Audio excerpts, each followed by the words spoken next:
you. I give the floor now to the representative of Indonesia.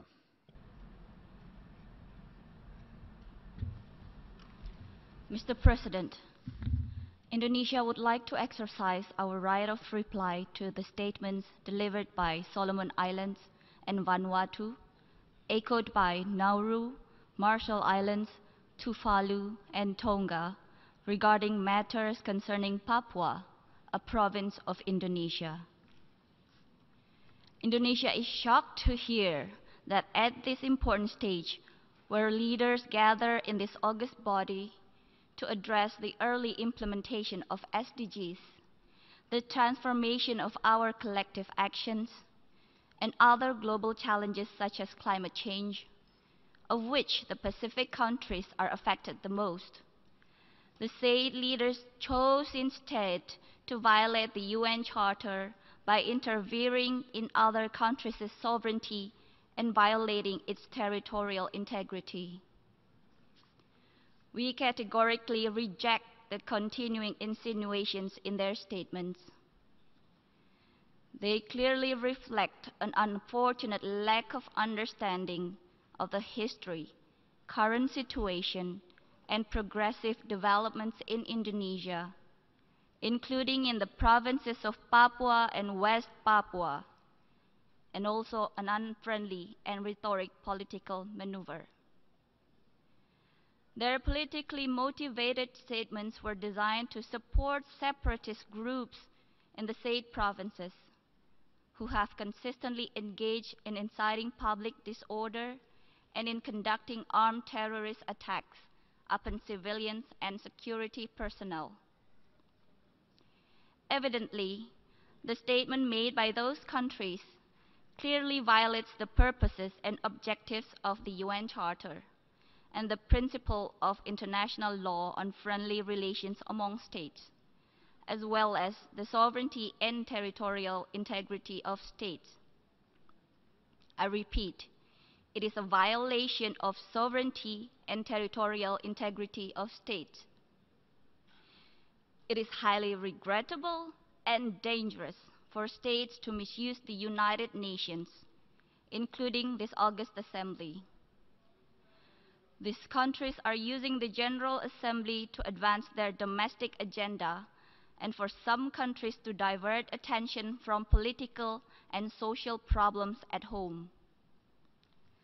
The said countries are also using false and fabricated information as the basis of their statement. The conducts of these countries undermine the UN Charter and are detrimental to the credibility of this Assembly. Mr. President, Indonesia's commitment to protection of human rights is unquestionable. Indonesia is a founding member of the Human Rights Council. Indonesia has sat as member of the Council for 3 previous periods and is currently a member of the Council for the 4th time. Indonesia is the initiator of the ASEAN Intergovernmental Commission on Human Rights and OIC Independent Permanent Commission of Human Rights. Indonesia has ratified 8 out of 9 core international human rights instruments, all incorporated into our national legal system. In compared, 4 by Solomon Islands and 5 by Vanuatu. Indonesia is among few countries who have a continued national action plan on human rights and currently is on its 4th generation of the plan from 2015 to 2019.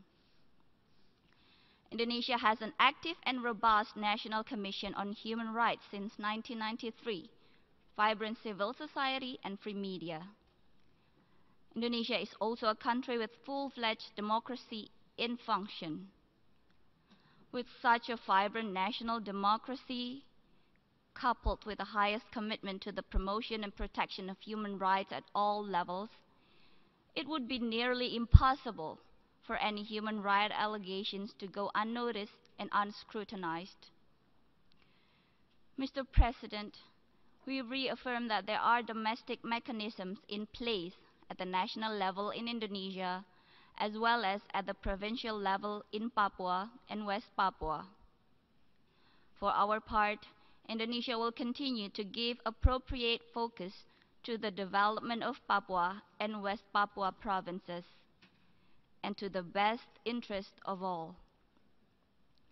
In conclusion, Mr. President, we have a saying in our Asia-Pacific region: when one points the index finger to others, the thumb finger automatically points to one's own face. I thank you.